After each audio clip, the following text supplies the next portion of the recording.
money is right, but definitely, I'm not sure most boxing fans would want to see that fight. That's Manny Pacquiao against Floyd Mayweather Jr. It just seems like it's a seasonal movie we wish not to see, because of course they fought over and over again, and always find a way to maybe they only fought once. Suck out the money, from the boxing fans. They fought once, but of course that fight took about 5 years. Yeah, before it came to that. I think that's what I should have said there. We anticipated for that fight for many years, and when it came through, I think it set the record then in terms of that category and all that. Yes, so I think for me it would just be a matter of time. But would Thurman be the person? As I said, I think he has a solid chance against Manny Pacquiao. But the question would be, how would he be able to do it? As I said, Pacquiao has been able to take out very young boxers in the past years. It tells you that he has something, experience, and he knows how to get at these young guys. Two defeats in his career.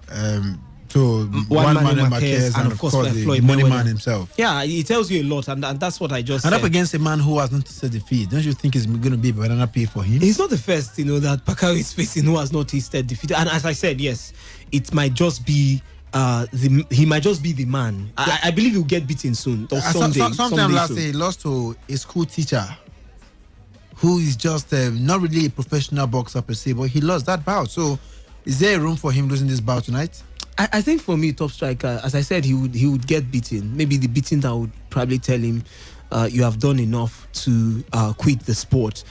But if someone would be that person, I'm just thinking, I won't be able to stick my neck out and tell you it's going to be Keith Thurman. But I think he stands a very, very strong chance. Who stands a very strong chance? Keith Thurman. He's fast. He's much younger, of course, than what Pacquiao is. But we've seen him, as I said, face even younger oppositions, and he finds a way to triumph. The money is what it is, basically for me when it comes to Pacquiao, because I think he has done everything. He has fought against the biggest in the category. The only man to hold. He has held the belt with classes. So I think for me, there's nothing left outside making money, and just maybe he's looking for the man that would beat him and tell him, okay, you've done enough, you can go. So would someone be that person? I think he's talking tough. So wait to see.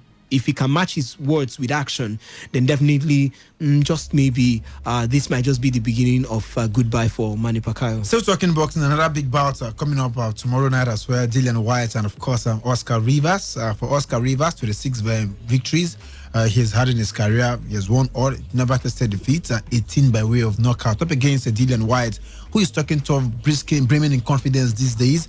And of course, the winner of this bout has a potential date with a certain Deontay Wilder. I don't know. When the promoter for Matchroom Promotion talking about Eddie Hearn, he said this bout will be 50-50, which means there's a huge chance that Oscar Rivas can knock out or cause an upset against Dillian Whyte. Should Oscar Rivas win, is it going to be an upset for you? Well, top striker, if you look at Oscar Rivas, I think he looks like a miniature of Mike Tyson, in terms of not really, he doesn't have the height, that much, but when it comes to his style of boxing, he gives you that idea, or of Mike Tyson. And you look at his records also, top striker. He has had a total of 26 fights. He has won 18 via knockout and has not been beaten. And that's where the fears are now for Dillian Whyte. Dillian Whyte, we know, has been beaten before. Even if it was against Anthony Joshua. And we know what it is when you come up against oppositions that are not really your focus. I think I'll use that word. What I mean is the Colombian, talking about Rivas, is not the main man that Dillian Whyte is looking at facing, because he's looking at getting his hands on one of the belts, be it Deontay Wilder, be it Anthony Joshua. So up against an Oscar Rivas who knows that this is a shot for you to put your name, in at least, yes, on the map as one of the big names now to look up to when it comes to the heavyweight category. Reasons being that Dillian Whyte, for me, is supposed to have faced one of the heavyweights this year, but I think that loss against Anthony Joshua is making a lot of over 3 years ago. He's been like crawling ever since. And he's making a lot of people discredit the man, even if we know he has a lot of potential. I even feel a Dillian Whyte can comfortably take on an Andy Rui. That was while I was analyzing the defeat to Joshua. A Dillian Whyte on a good day can beat up Andy Rui. After all, we saw that Andy Rui did lose against Dominic Breazeale. So I think for me, this fight is actually 50-50. I would agree with Eddie Hearn. It's not just mouth here. It's not trying to make it up. It's the fact that there is a lot to fight for in this one. As I told you, Oscar Rivas has never been beaten. Out of 26, only 8 that he actually won via the normal calculations and points. 18 have been via unanimous decision. Oscar Rivas. Yes, only 8 by unanimous decision. So this is the fight that Oscar Rivas would have actually been looking for. This is the fight that determines who would be the mandatory challenger to face Deontay Wilder. It doesn't get bigger than this. But for Dillian Whyte, he knows also that if he loses against Oscar Rivas, he might not just be going down, but he'll be looking at the kind of category that Derek Chisora is in. Now, where you mentioned Derek Chisora, and people just sigh and move on. Yeah, so I think just for me, Parker found himself in that place. Yeah, there's a lot. There's a lot. Yes, there's a lot to actually fight for in this match. That's where my eyes is. I don't even care about the Keith Thurman and Pacquiao. Of course, it's not even the heavyweight category. So the welterweight is the welterweight category, and we know what it is. We've seen Pacquiao enough. So who are you giving that bout? That this Pacquiao own first. Top striker is tough. Is Pacquiao against Keith Thurman? Yes. Top striker. I don't want to just go by the talk of Thurman. I think I'll go with Pacquiao winning that one. I know it's going to be tough. It might not even be easy, but Thurman might get beaten on the night, even if I know he hasn't tasted defeat. But for Dillian Whyte and Oscar Rivas, I think that's where it's going to be quite tough for me to actually call out this one. If you look at what Rivas has been able to do, yes, he has not faced too many big names in his career, but if you look at the fact that this man has been able to keep himself fit when it comes to the records, you might just think he might cause an upset against Dillian Whyte. But I'll stick with Dillian Whyte winning this one against Oscar Rivas. Dillian Whyte for you. But I have another question. There's a potential rematch between Luis Ortiz, the King Kong, up against Deontay Wilder.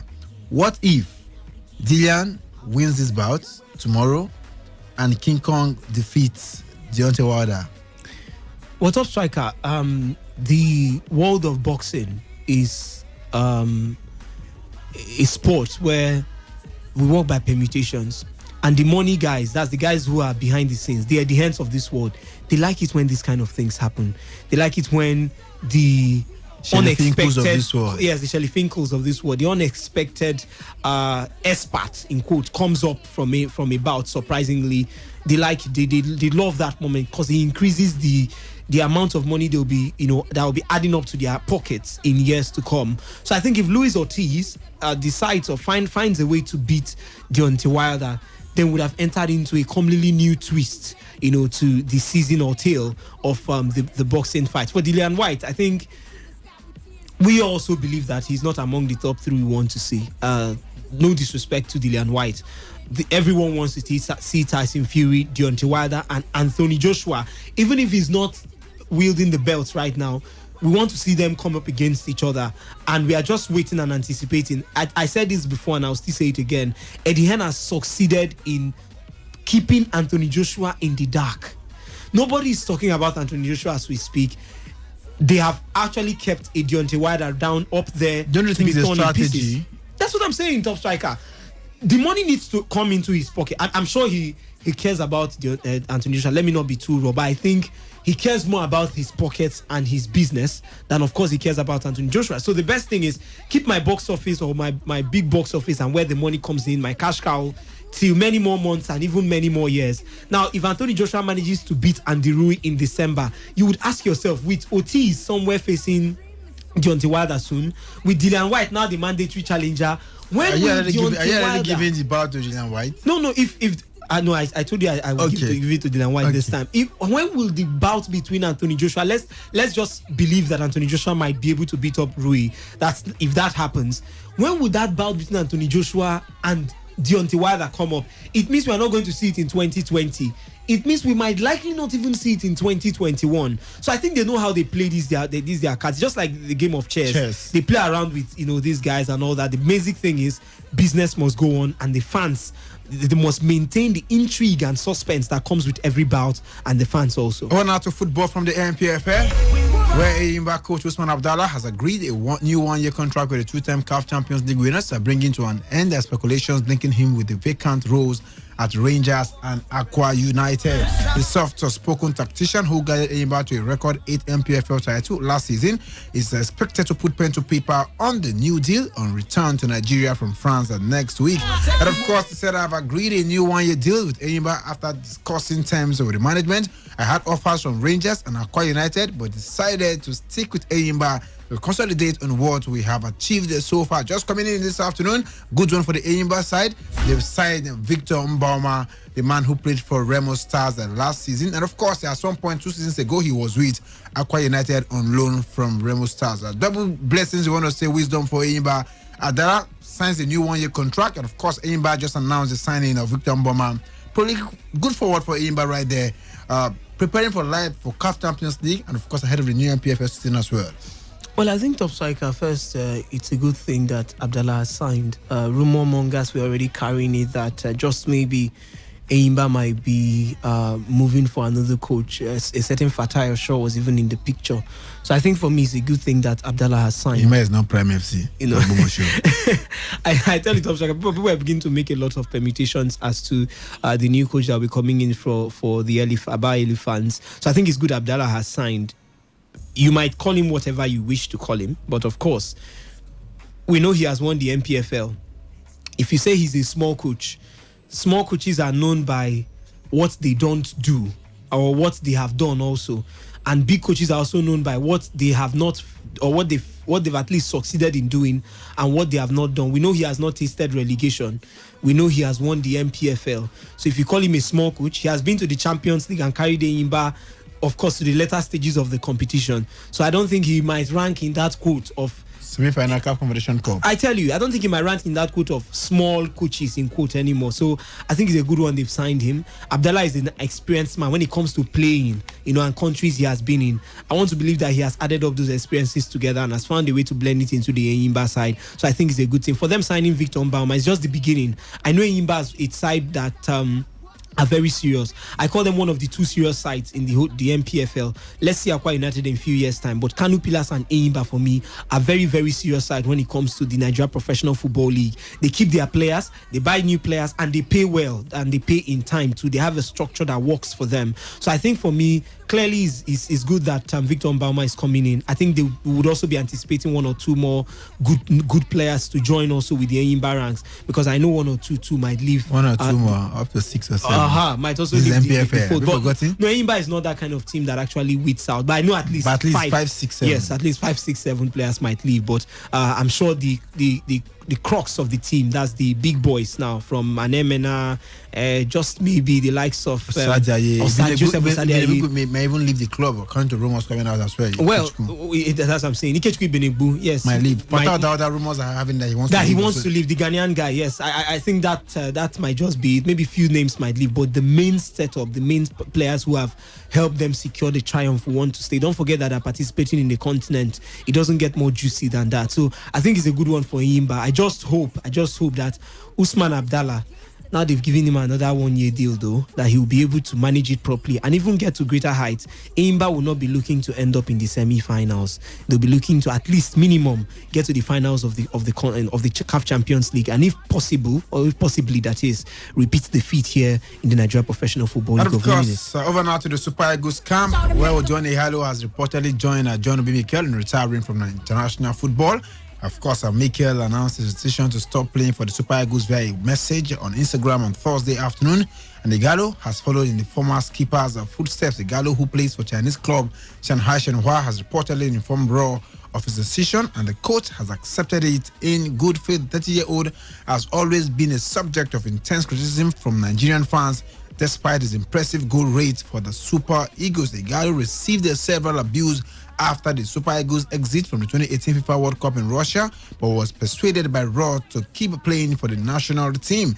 He finished as top scorer in the 2019 African Cup of Nations qualifying series with 7 goals. The former world first striker is in the race to scoop the top scorer award in the AFCON 2019 after scoring 5 goals in 7 appearances for Nigeria. Senegal's Sadio Mane and Adam Ounas of Algeria, his 2 closest challengers, have scored 3 goals each and they play in the final tonight. Igalo scored 16 goals in 35 appearances for the Super Eagles of Nigeria, almost averaging a goal in every 2 games they played for the Eagles. Wisdom, we can confirm that Igalo said that because of the constant threat and abuse to his family, his young family, it's high time he calls it quits. And of course, like I said yesterday, what a day for Nigerian football.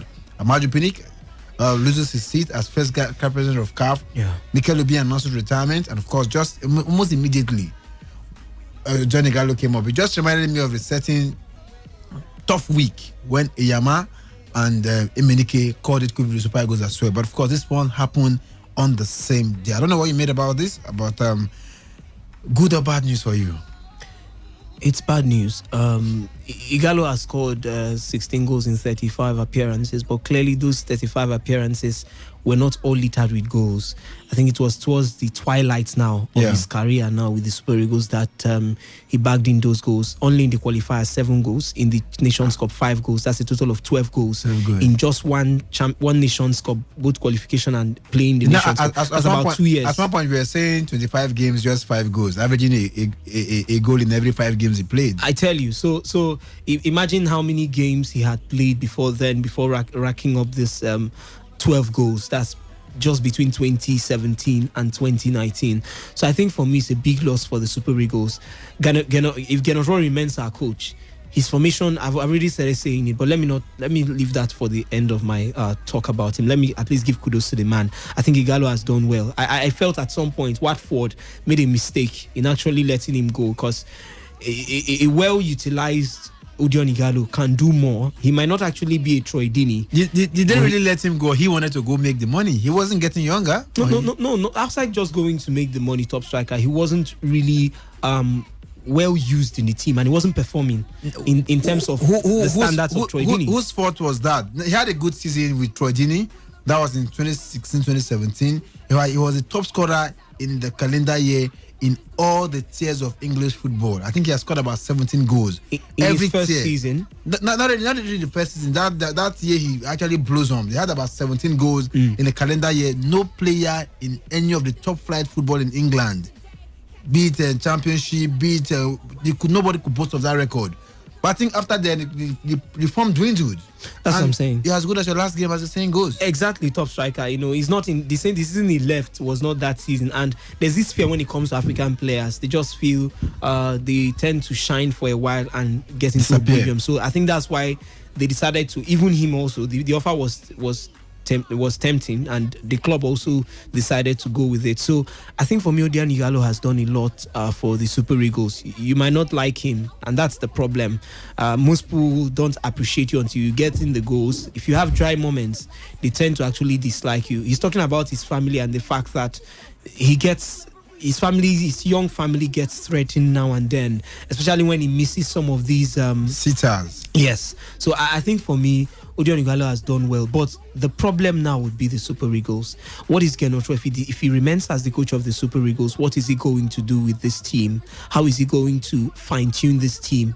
Look at the caliber of strikers we have now. Paul Onuachu was Nigeria's top scorer in Europe. Victor Osimhen had a good season. Was also, I think, it was second. I think if he had actually played all games without sitting on the bench and maybe getting injured too, and the moves and all that, I think he would have probably scored more or gotten up, because I saw him every week once he started kicking the ball for Sporting Charleroi. He was scoring week in, week out. So if you look at the caliber of strikers we have now, which of them fits into that shoes of a Diego Costa and Odion Igalo? None of them. See, I think the mistake you're making is strikers come in different modes. That's different classes. No, that's what I'm saying. You can't use this 4-2-3-1 that we put a Paul Onuachu, and people were calling me to ask me, who is that tall? I don't want to use the negative word now. That is in that pitch. That's Nigerians for you. I tell you, but this guy has scored a record, at least from the Nigerian perspective, a good number of goals right there in Europe. But depending on the kind of formation is being played over there. That's what I'm saying, top striker. So if Genotro remains our coach, will he work with this 4-2-3-1 formation and expect Victor Osimhen? We saw the one attempt Victor Osimhen had. It tells you he has the striker's instinct inside him, but he was isolated in that final. At some point he was isolated. Outside that shot he had. Is it also not the right time to perhaps give a certain Onyekuru the chance as a point man? The question is, who is Onyekuru to? Onyekuru is not also the fighter. He's not that type of big striker that could bully in. So the question will be first, before you give Onyekuru the chance, I think it's time for us. Definitely one or two players will get their chances, and Onyekuru is one of them.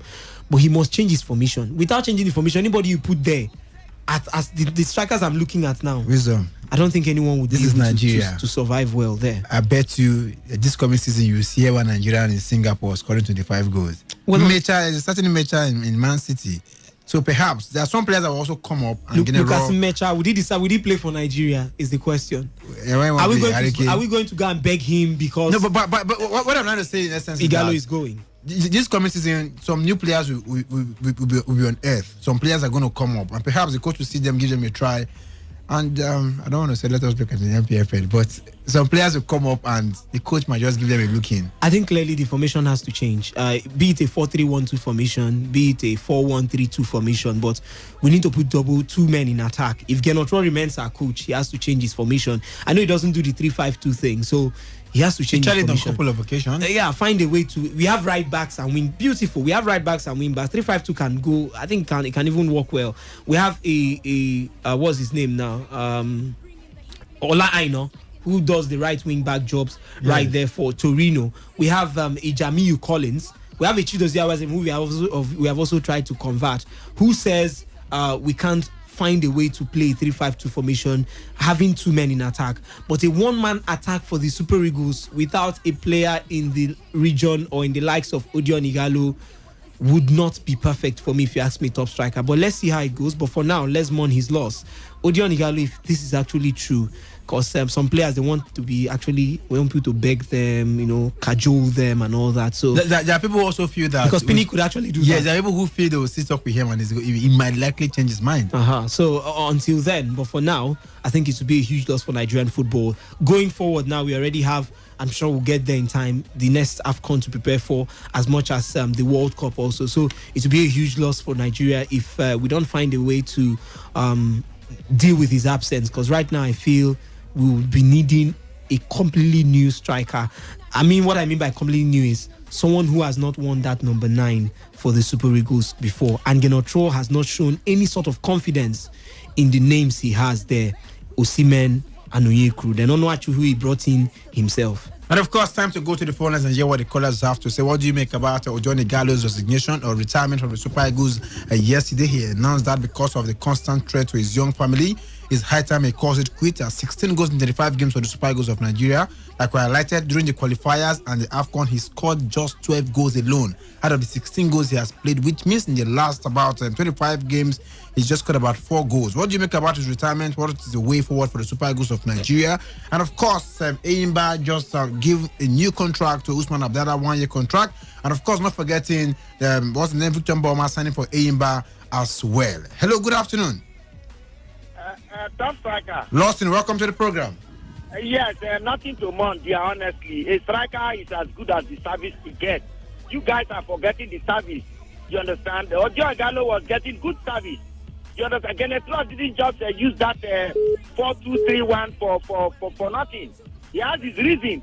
He was getting good service. I was even expecting that he would have gotten more goals. So for me, even on Onuachu, Osimhen, anybody you put there, so long as the service is good, they can score. But now that he's living on a high.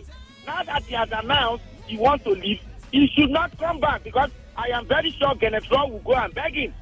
You understand? He's going to beg him. No, you're speaking of Genetro. Genetro accepted.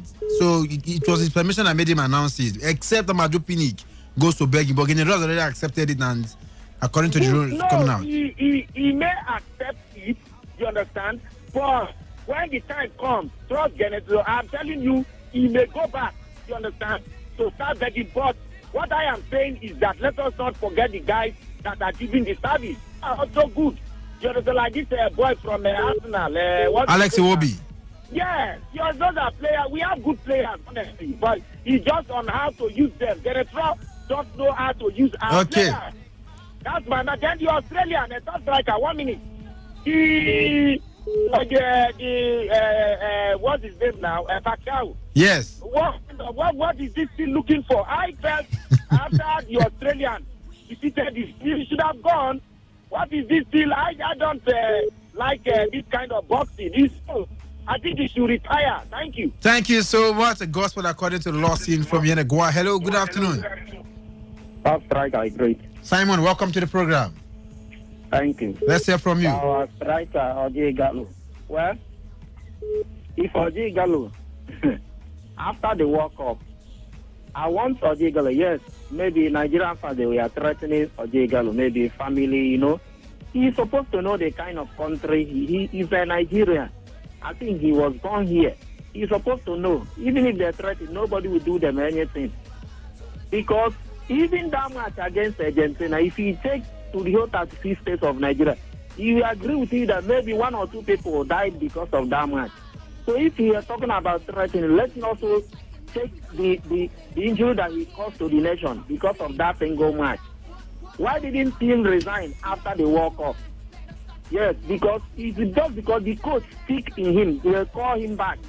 Yeah, from World Cup qualifier, the first match against HS, we got penalty. They gave him in order to bring down his confidence back. So I will advise him not to quit now, not to just retire now. At least go more this thing.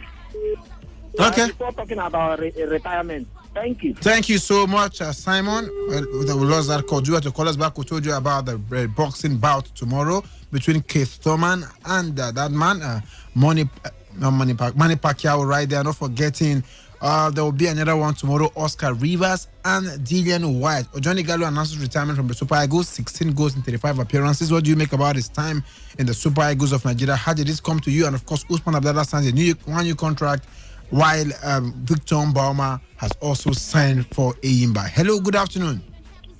I bring you greetings, Top Striker. Obina, welcome to the program. Yes, Top Striker, not anymore. Let me, Obina, greet you. Greet you too. Hello? And there you go ahead. Good coaches I've seen all over the world. They have gone so many teams, and players that went to retirement came back and played for the national team. I don't know if I'm right. Yeah. I've seen countries where countries appoint coaches and their players that have retired came back to play.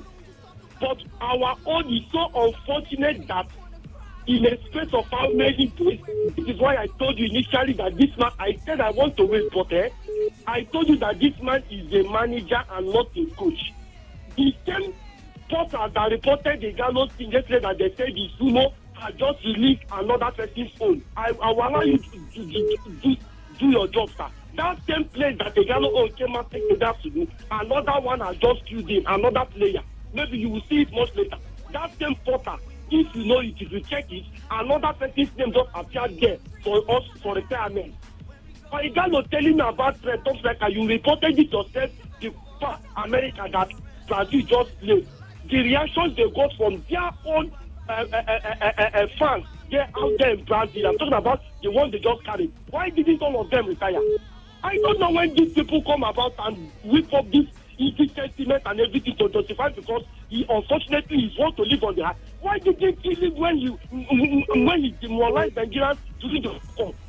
When he was receiving the threat, he did not go. Now that he has managed, but he believes that somehow he might come up as the highest goal scorer. He's calling to tell me that his family, he thinks that he is threat. This is one where I cry about when we have a coach that has kept on resetting players. Up till now, even the performance of Igalo at the war, very symbolic, and we had a coach for 3 years that is a foreigner. You couldn't get anybody. If the same weekend, if not for the brilliance of a temple, we would have, and he won in this tournament, we would have been crying about weekend. When I say coaches should go and sort for players, they tell me experience, they tell me we are still bringing on young players. Another one has just filled into that same portal. I've been keeping quiet since, but for goodness sake, I can't take it. So all things are telling me about Usman Abdallah. Is the Leicester City coach, has he suddenly talked to a big manager? I'm talking about a Leicester City coach that won a trophy with Leicester City. Claudio Ranieri. Yes, I heard he has even... Is he a small coach? Ranieri is not a small coach. What do you call small coaches and big coaches for? Is Ranieri a small coach? Ranieri is a small coach. Huh? Ranieri, is he a small coach to you? My brother, for good, I don't. What Ranieri had all the stay in Chelsea, Roma, and everything. This one is like his top. This thing going to Roma. What has Ranieri carried as a coach? Okay. What has he achieved? You know where he has coached. What is where he still be waiting there based on the time he has been on this job. What has what when Obina, we're not talking about Ranieri this afternoon. Thank you so much for your time on the show. Hello, good afternoon. Hello, good afternoon. Yeah, good afternoon to you. Your name and location, please. This is Joe Photocopy from Rumibo. Welcome to the program. Let's hear from you. All right, thank you. Concerning Italo's resignation from the national team. Retirement. Retirement. Thank you for that. I think my humble submission in this regard is that any mature person has the right to decide how he's going to live his or her life. And so far, it does not offend any other person. I think I support him, and I thank him for taking this country for the year that he does. Because you can quite agree with me that all these international and the current international, the trade, like that guy said, is not a joke or not a playing matter. Ikelubi's father was kidnapped because he's famous, he played for Super Eagles. And another ex-international, mother just been kidnapped, which is negotiation is ongoing. I don't think that if they did not come out to play or become famous through national team, that those things will happen. So if he said that is the reason why he retired, people should respect that and allow him to go. We have more than 200 and something thousand people playing football in Nigeria, both outside and international. Okay. The Senegal can also teach them chance. Okay, thank you so much for your time on the show this afternoon. And of course, over now to other matters making the rounds this afternoon. And of course, the African Cup of Nations final comes up tonight between Algeria's Desert Foxes and the Teranga Lions of Senegal right there at the Cairo International Stadium. Of course, they met in the group stages and Algeria edged that one by a goal to nothing. And of course, for Algeria, they will be seeking to win their second AFCON, having won in 1990, beating Nigeria right there in Algiers in the final. They beat Nigeria in the opening match and 5-1, and defeated Nigeria in the final by a lone goal. And of course, not forgetting Nigeria's first AFCON also, Nigeria defeated Algeria in 1980, and of course in Lagos. And of course, Algeria up against Senegal. Senegal seeking to win their first AFCON, having lost in 2002 against Cameroon via penalties. Where would the pendulum swing? With good notice that Kalidou Koulibaly is suspended for this time.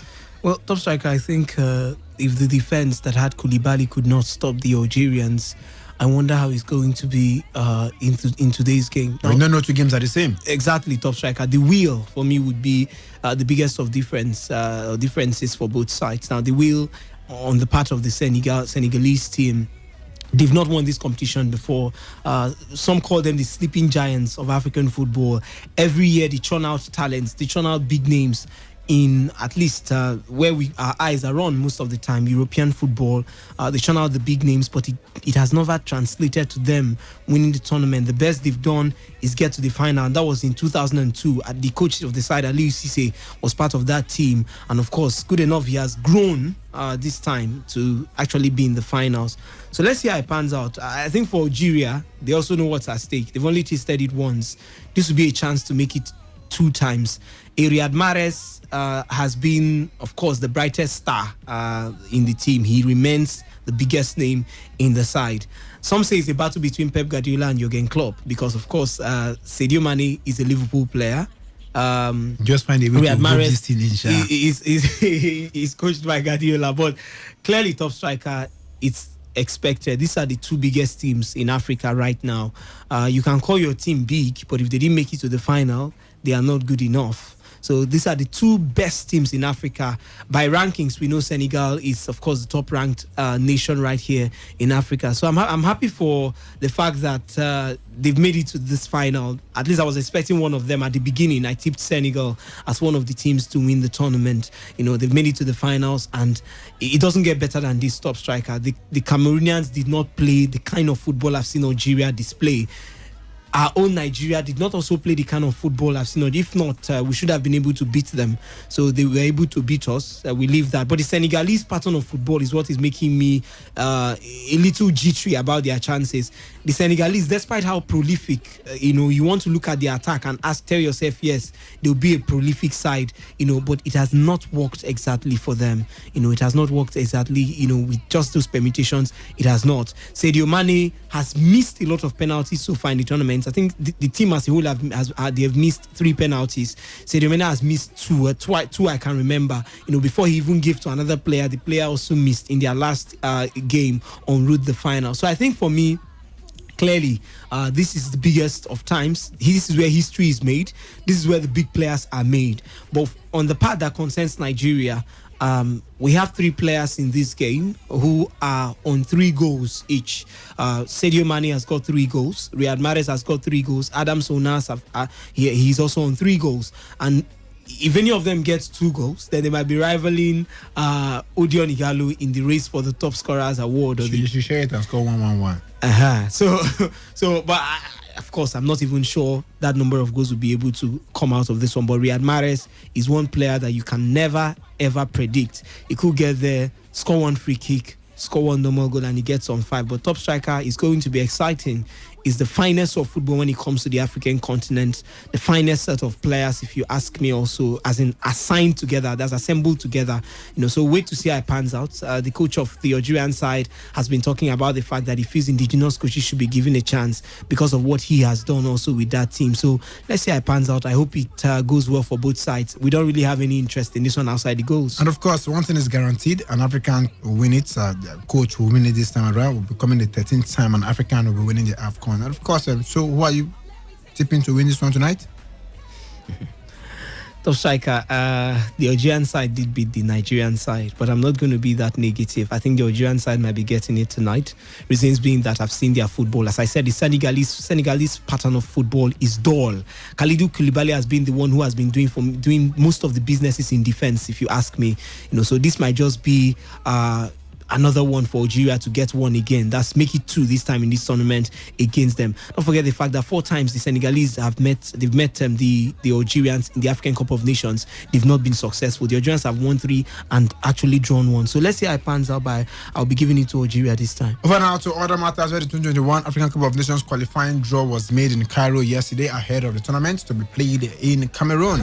Algeria, who meet Senegal in today's final in Cairo, must travel virtually the length of the continent for all their matches in the 2021 qualifying campaign. Ceremony took place on Thursday evening at the Marriott hotels in Cairo in the presence of African football legends like Nwankwo Kanu, Samuel Eto'o, Kalilu Fadiga, Jeremy Jitab, El Hadji Diouf, and Jose Clayton. Anthony Bafoué, CAF Deputy Secretary General of Football and Development, took charge of proceedings and assisted by Algerian football icon Rabah Maja, Eto'o, and Kanu. For the 8 participating teams were drawn into 12 groups consisting of 4 teams, including the 4 winners of the preliminary stage. Although automatic qualifiers as host to Cameroon will take part to gain competitive match practice and leaving Cape Verde, Mozambique, and Rwanda to contest the other Group F place. Uganda, the strongest of the East African nations at the 2019 tournament, are with Burkina Faso, Malawi, and South Sudan or the Seychelles in Group B. And of course, the 4 preliminary ties will be played in October, and the group phase kicks off the following month with 2 rounds. The winners and runners-up will qualify from each group except in Group F, where Cameroon automatically qualify as host with the highest placed of the other 3 teams. And of course, the draws in full preliminary round will see Liberia up against Chad, South Sudan up against Seychelles, Mauritius will entertain Sao Tome and Principe, while Djibouti will do battle with Gambia. Group A has Mali, Guinea, Namibia, Liberia and Chad. Liberia and Chad, the winner of that tie, will join that group where we have Mali, Guinea and Liberia. But of course, Group B has Burkina Faso, Uganda, Malawi, while the winners between South Sudan and Seychelles will join Group B. Group C has Ghana, South Africa, Sudan, and of course, and the winners between Mauritius and Sao Tome and Principe. Group D has DR Congo, Gabon, Angola, and the winner between Djibouti and Gambia. Group E has Morocco, Mauritania, Central African Republic, and Burundi, while Group F has Cameroon already as host. So they had 2 slots will be contested against by Cape Verde, Mozambique, and Rwanda. Group G has Egypt, Kenya, Togo, and Comoros Island, while Group H has Algeria, Zambia, Zimbabwe, and Botswana. And of course, a tough battle, tough journey for Algeria right there. And of course, I have Senegal, Congo Brazzaville, Guinea-Bissau, and Eswatini. Formerly they were called Swaziland. And Group J has Tunisia, Libya, Tanzania, Equatorial Guinea. Group K has Ivory Coast, Niger Republic, Madagascar, and Ethiopia. And Nigeria has in Group L, Benin Republic, Sierra Leone, and Lesotho. Of course, Eritrea and Somalia did not enter for this one. Quickly, wisdom: Nigeria has Benin Republic, Sierra Leone, and Lesotho. On paper, you want to say easy draw or easy group. I don't know how easy would this group be for Nigeria. One of the easiest on paper, that is. One of the easiest, except one of the teams in that group decides to turn up on the night. It should be an easy group. The only team Benin Republic? Benin Republic, that's the only team I feel might actually give us a solid run right there. But on home and away games, I think we should be able to get one against Benin Republic. So I think it's an easy group. The groups I'm even concerned about are groups like Group K, where you have Ivory Coast, Niger, Madagascar, and Ethiopia. Of course, no one forgets what Madagascar just did of recent. Ethiopia themselves, they've also made it to the African Cup of Nations before. Group J is another group. Tunisia, Tanzania, Equatorial Guinea, all in the same group with a Libyan side that has not been in the Nations Cup. Which Tanzania are you calling? For some side, Tanzania, yes, without Emmanuel Amunike, yes. But Tanzania qualified with Emmanuel Amunike to the African Cup of Nations. Who says they can't do it again? There's Equatorial Guinea there. They also have a couple of decent players, including some Nigerians. There's a Libya there, as I said, who have not tasted this tournament for some time. We'll be looking to get back into this one. There's also a Group E that has Morocco, Mauritania, Central Africa, and Burundi. Top striker group is very easy. We should just Ghana, South Africa, Sudan. That's another group, So we don't even. There's no point measuring Nigeria's group. We had an easy draw. It will be Nigeria who would make that group difficult, because I know how it works. We play according to the strength of our opposition. So you see an Eritrea, a Benin side, Nigeria becomes a Benin level kind of team. We play a Lesotho side. You might be shocked we'll go there and get a goalless draw. That's how it happens. But of course, all things being equal, we should be able to qualify for the African Cup of Nations in 2021. And of course, come tomorrow by God's grace, I'll be giving you all of the happenings that went down in Kafa this week. Let's hear from you this afternoon. Keep the course coming through predictions. The final, Senegal up against Algeria tonight. And of course, there will be no Khalidou Koulibaly. 3 players going to see if they can surpass Ojone Gallo, Adam Unas of Algeria, Riyad Mahrez of Algeria, and of course, Sadio Mane of Senegal. We've told you earlier about Usman Abdallah signing a new contract with Enyimba, and Enyimba has also confirmed that they've signed that man, talking about Victor Mbama from Remo Stars. And of course, there'll be boxing bout tomorrow, talking about that man, Oscar Rivas and Dillian White. Keith Thurman will be up against Manny Pacquiao. Let's hear from you. Keep the course short and simple. Hello, good afternoon. Hello. Hello, good afternoon. Yeah, it's Lawrence from Aroma. Welcome. Let's hear from you quickly. Yeah, I really want to speak a little word about what Obina says about Nico Obi. I know Nico Obi is not a bad player. He has sacrificed himself much in this country. There are some level of comment that we're supposed to have been giving people that have been sacrificing themselves in the country and in a nation like this.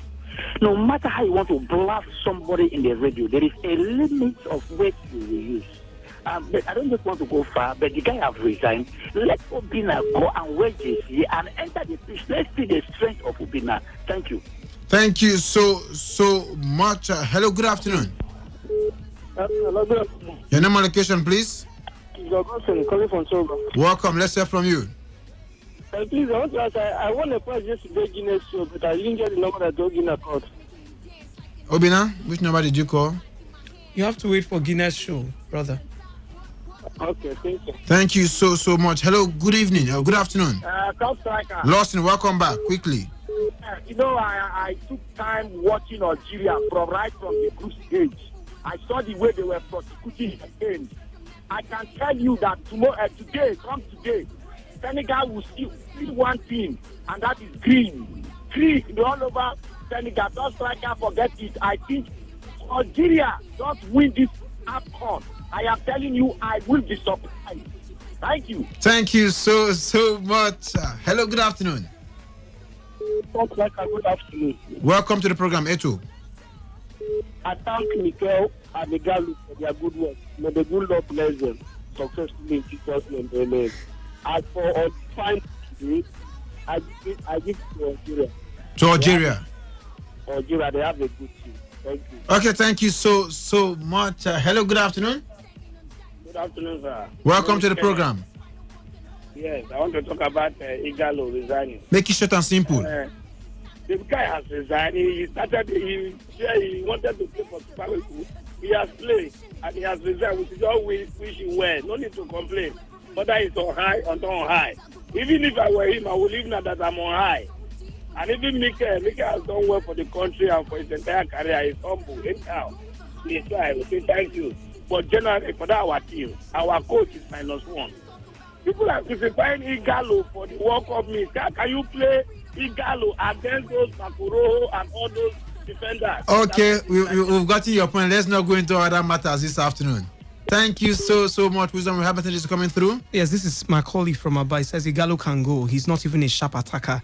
The only goal to me he scored as an attacker was that against Tunisia.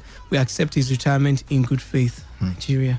From Matthew Khalil, he says, greetings to the crew. Any player of the Super Eagles that retires from playing, so be it. I think these players have really given their best and should never be written off so soon. NFF should look inwards and see how our talented players across the world will be discovered and invited to give their best. If you're good enough, we shouldn't be searching for you. Certainly. So they say a golden fish has no hiding place. And of course, a good product, like the saying goes, sells itself. Keep the calls coming through. One or two more calls. Your prediction, the match tonight, Senegal up against Algeria. Where will the pendulum swing? We shall be telling you more about all the happenings that took place in CAF. And of course, for Ahmad, they will wait for the verdict of CAS before they decide on the replay of the final between Esperance and Wydad Casablanca. One or two more calls, 0817 000951. Our last caller. Hello, good evening or good afternoon.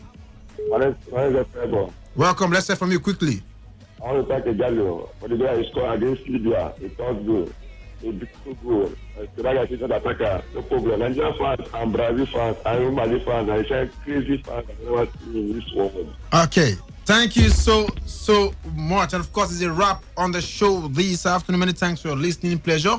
Many thanks for Wisdom Obina. Many thanks for you all out there. If not for anything, at least for your heart to do some sport journals tomorrow from 1 to 6 p.m. We'll give you everything happening in the world of football. I remain yours sincerely in sports. Imana Chibuza, signing out. Put your hands in mine. Let me take you away.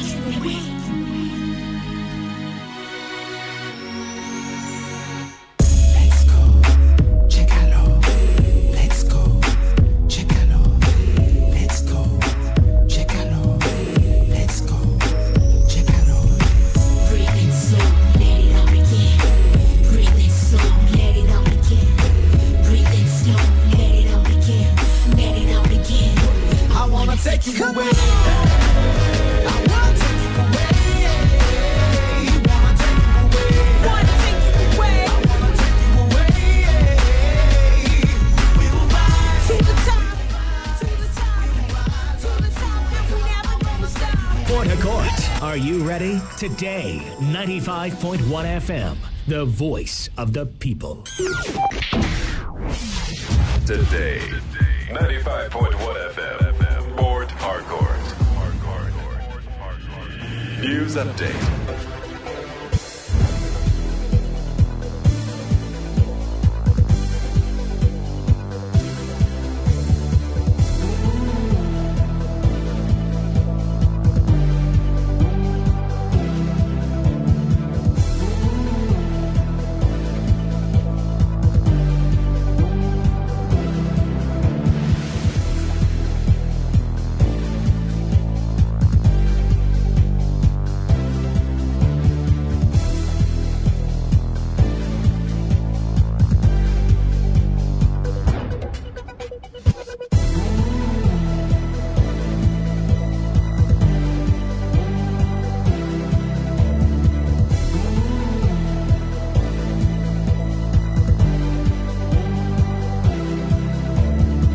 Good evening, and here is the news update on Today 95.1 FM. I am Ifemi Andrew. River State Governor Yesam Wike has directed security agencies to arrest and prosecute anyone linked to killings and other criminal activities in Choba community in Obiakpo local government area of the state. Governor Wike also issued 1 week ultimatum to the paramount ruler Eze Raymond Okocha to make peace in Choba or be ready to face his wrath. The governor, who spoke during a town hall meeting with stakeholders in Choba community, acknowledged the widespread of insecurity in parts of the state, which he said has continued to scare investors away, thereby causing lack of job opportunities for the youths.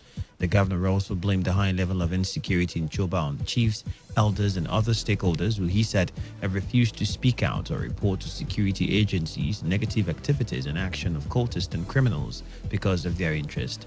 He also noted that the Community Development Committee chairman of Choba Community, who was killed last weekend, was about becoming a permanent secretary in one of the state ministries before his death.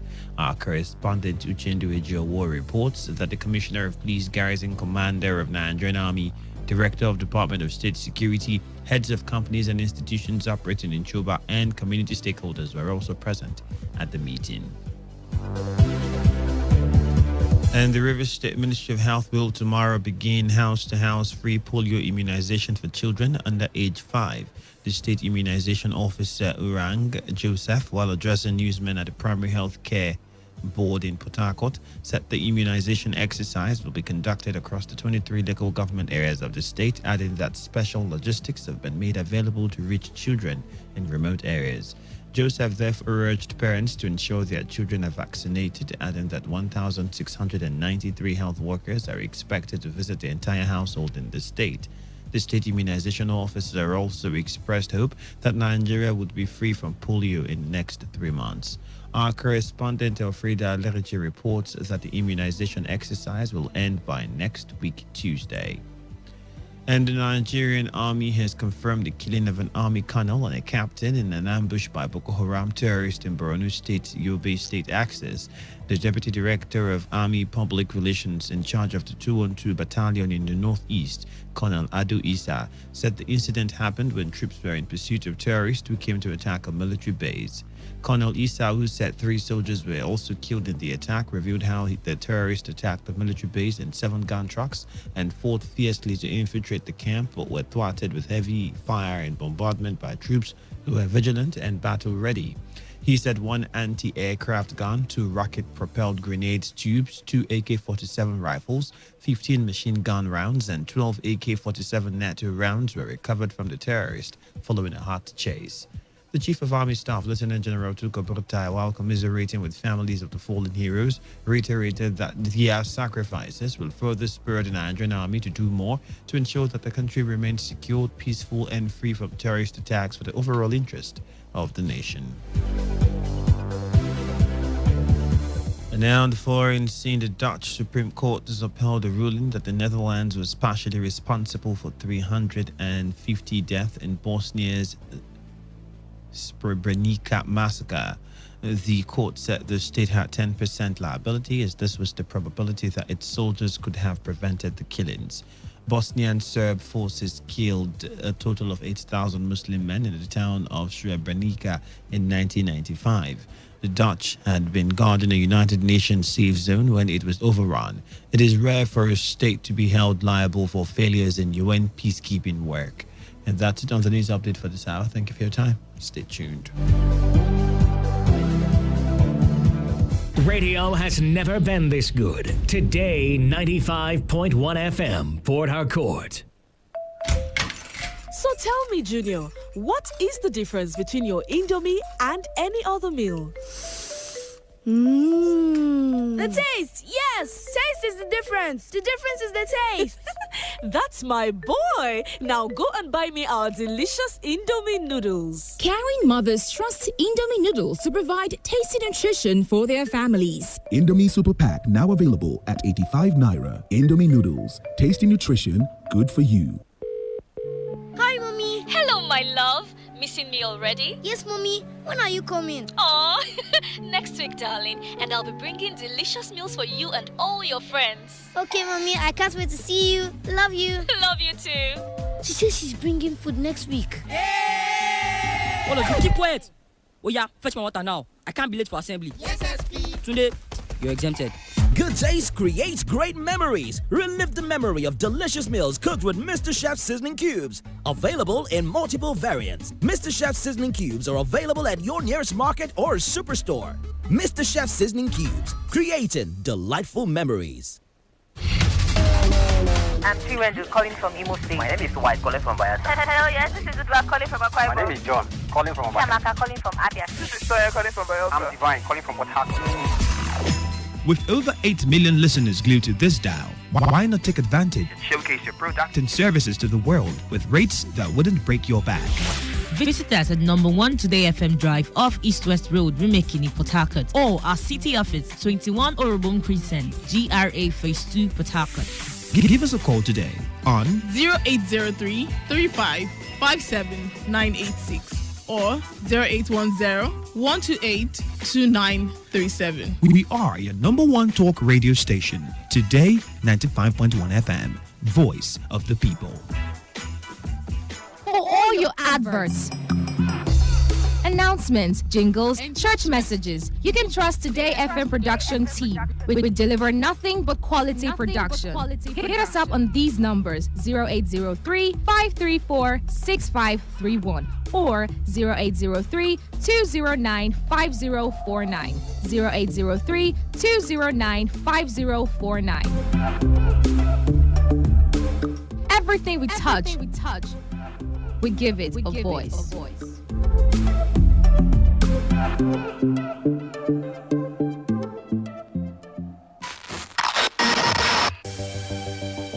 Here at Today, we bring you what you need to hear. This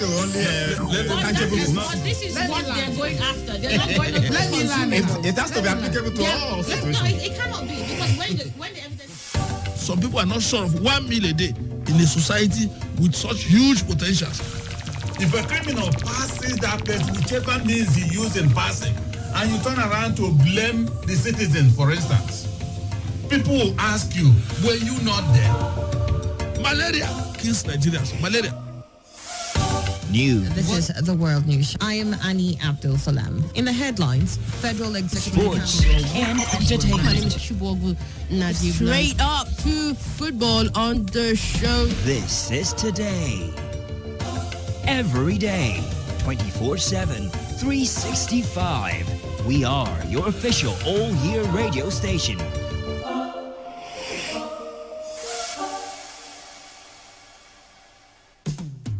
Hey, you want to speed drive? Come on, go to the racetrack. You want to smoke? Not on the steering wheel. You want to drink alcohol? Don't do it on wheels. Go to a bar and don't drive afterwards. Seatbelts are not for fancy. They're there to save your life. Know your traffic rules and obey them because they are for your own good. Drive with care because life is dear.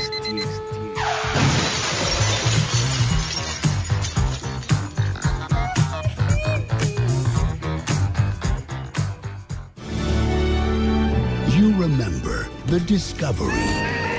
This is Today 95.1 FM. And those special moments that made them a family. Let them say the say, and we do the do. My name is Annie Abdul Salam. Thank God for life. Thank God for hope. And Tego, your host with the most, holding it down as usual. Should I propose to my man? He's refusing to propose to me. Every single day is a blessing. Every single day is a gift. If you want a promotion in your current job, you have to work on getting a promotion in your current job. Taking a look back from where it's all coming from. A Benjamin Bugsy Caddy. Nobody does that better than him. No other station does it like we do. Today, 95.1 FM, voice of the people. Your opinion matters. Talk to us. And good listen. We cannot shy away from the fact that we are running a federal democracy. And you have other players contributing, if not at all. We talk, you listen. Today, 95.1 FM. Today, every day.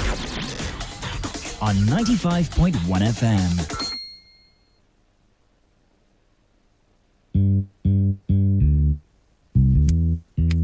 All stand, greet. Good morning, sir. Good morning. You're welcome to Jagbajantis High School. My name is Sound Sultan, your new mathematics teacher. By the way, do you understand pidgin English? Yes, sir. Okay, now what we go use this for? Okay, carry your pen. Carry your paper. Them for my class. People of this world, them plenty. The sins of this people, many, so many. Many times plenty, multiplier. Many times plenty, multiplier. Multiplier. The answer you get now waiting, they make poor man they cry. The answer you get now waiting, they make rich man they mess and leaders they lie. The answer you get now waiting, they make young boys and girls join party gang. Answer you get now waiting, they make innocent man rot inside the jail. Get it. And then agree to grant and bail. Get it. Oh. Everybody, oh yeah, join Jamba Jantis. Make we solve mathematics. We did our continent. So, oh, you both say, about mass, we go use take solve mathematics. So follow Jamba Jantis. So ya carry by be for brotherhood. Love your neighbor as yourself. Oh, for objectivity. Be objective, D for democracy. Now M for modification. Of our behavior, let's down to the same behavior. A, accountability. If you've been a chop money, I beg you take them easy. S for solidarity. United we stand divided. Oh my shell. We enter new millennium. Nigerians like 120 million. One population of 6 billion. 6 billion. Divide that 1 by 120 million all together. Oh yeah. All together. The answer you get now waiting, they make people they jar. Come on for Niger. Answer you get now waiting, they make people want travel. By hook or by crook. The answer you get now waiting, they make people they sleep for embassy, for visa. Answer you get now waiting, they make people they sell them property for ticket. Get it. Then they travel, see. Get it. Oh, hey. Everybody, oh yeah, join Jamba Jantis. We solve mathematics. We did our continent. So, oh, you both say, about us, we go use take solve mathematics. So follow Jamba Jantis. So ya carry by be for brotherhood. Love your neighbor as yourself. Oh, for objectivity. Be objective, gentleman, lady. B for democracy. No matter how high it is, the better military. M for modification. Of our behavior, let's down to the same behavior. A, accountability. If you've been a chop money, I beg you take them easy. S for solidarity. United we stand and divided. Oh my shell. You just the HSCity. Shut it go. And there's the VG City. Shut it go. Micro level for HSCity. The rich man corner be VG City. You try add AJ and VG City all together. Oh yeah, all together. The answer you get now waiting, they make rich man oppress and then suppress. The answer you get now waiting, they make poor man depress. But then aggress. The answer you get now waiting, they make poor man they try to keep up with the Joneses. Answer you get now waiting, they make poor man begin. They try to prove a limit. Get it. Now go get money, then they finish. Get it. Oh, hey. Everybody, oh yeah, join Jamba Jantis. We solve mathematics. We did our continent. So, oh, you both say, about us, we go use take solve mathematics. So follow Jamba Jantis. So ya carry by situation in this nation, disposition condition, our condition, unexplainable pain in our hearts, not to mention brothers killing brothers, full of patience, salvation, resolutions are made, but always made with lack of vision. Imperfection is the order as we keep seeking solutions. Only God can solve this mathematical equation. Thanks for your contribution. Now, any more questions? It all begins with breaking news. Now, make no mistake, this is a difficult mission, and it will remain difficult for some time. Then it keeps trending. Events, issues, personalities, all struggling to gain attention. But in the race for deadlines, the intrigues, power play, undercurrents are often missed or underreported. Insecurity here is basically a product of poverty. But not anymore. As the platform on radio steps in to fill the missing links on events, issues, and personalities in the news. I'm not afraid of anybody. The platform on radio serves on the hottest topics and trending issues. Only on Today 95.1 FM. 95.1 FM. Port Harcourt. Every weekday at 4 p.m. Get on the platform on radio and be served.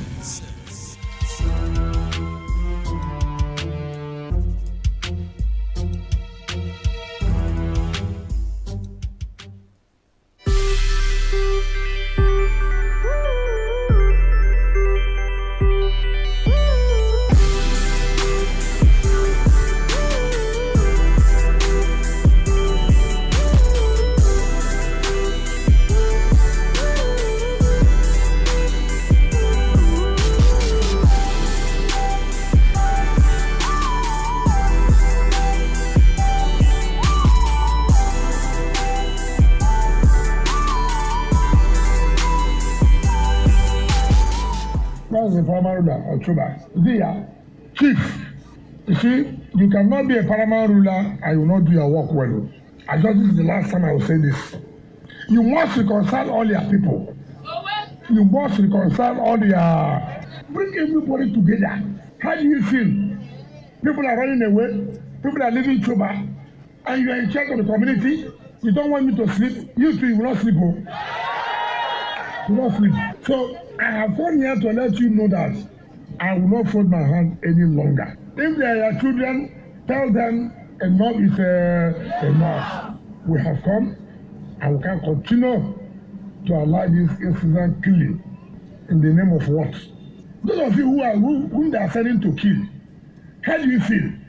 You wake up in the morning, somebody gives you a gun, you drink whatever you want to drink, then you go, you kill the person, you say, oh, we have succeeded, we have killed. He who kills by gun will also die by gun.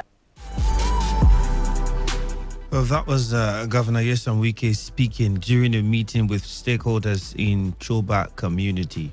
20 minutes past 4. You're welcome to another edition of the platform on radio. Here on your premium talk station, Today 95.1 FM. I am Ifeami Andrew, and I'm here to give you insight into news reports making the rounds. The platform on radio is a program where we come to slice up trending issues with correspondent reports.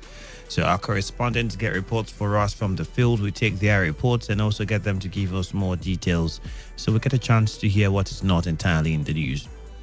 For today on the menu, we have two serious issues. Number one, Rivers State Governor meets with stakeholders in Choba community over continued killings. I'm sure we're quite aware of what has happened in Choba community recently.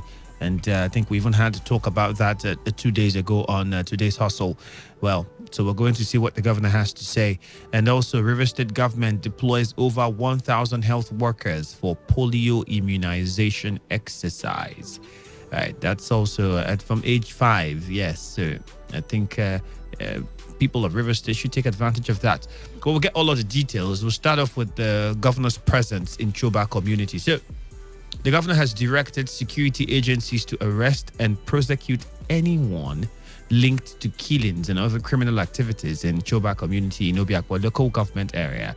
The governor also issued a 1-week ultimatum to the paramount ruler, Eze Raymond Okocha, to ensure that he makes peace in Choba or be ready to face his wrath. The governor was speaking during a town hall meeting, and then there were also some stakeholders in Choba community where he acknowledged the widespread of insecurity in parts of the state. And he also said that this has continued to scare investors away and has then caused a lack of job opportunities for the youths. That's the primary ruler of Chuba. There, chief. You see, you cannot be a paramount ruler and you will not do your work well. I thought this is the last time I will say this. You must reconcile all your people. You must reconcile all your... Bring everybody together. How do you feel? People are running away. People are leaving Chuba. And you are in charge of the community. You don't want me to sleep. You too, you will not sleep. You will not sleep. So I have come here to let you know that I will not fold my hand any longer. If they are your children, tell them enough is enough. We have come and we can continue to allow this incident killing in the name of what? Those of you who they are selling to kill, how do you feel? You wake up in the morning, somebody gives you a gun, you drink whatever you want to drink, then you go, you kill the person, you say, oh, we have succeeded, we have killed. He who kills by gun will also die by gun. The governor also blamed the high level of insecurity in Choba on the chiefs, elders, and other stakeholders. And if you listen to what he said, many other people, or the youths especially, even before the mass arrest started after the incident at Choba, the most recent incident, many also pointed towards the direction of the pattern of leadership of the paramount ruler of that community, the chiefs, elders, and other stakeholders in Choba, and that they say that has been why they have having this issue in the community. And now the governor has also come out to also blame this same set of people on the high level of insecurity in that community. The governor also said that he have refused to speak out or report that these chiefs and elders have refused to speak out, and they've also refused to report to security agencies the negative activities and actions of cultists and criminals in their community because of their personal interest. He also noted that the Community Development Committee chairman of Choba, who was killed last weekend, was about becoming a permanent secretary in one of the state ministries before his death. Communities that have produced so many illustrious sons and daughters, why should killing now be our profession? Why should we be killing ourselves? For what purpose? You all allow your sons to be cultists. When you see something going bad, you will not stop it. It will reach to a point where you too, you become a victim. Some of you are chiefs, you have their cultists, these people, they have their own cultists. I didn't look, let me say, I don't know who is clapping, who is not clapping. I'm not interested. I'm not interested at all. But I just came here to let people know. I cannot understand why we just stay and kill ourselves. Every day, one thing or the other, nothing positive comes in, only negative. Look at how we are killing our people. Look at the man you just killed, a director who would have been a permanent secretary. Now you have lost that. Is it me that you have killed?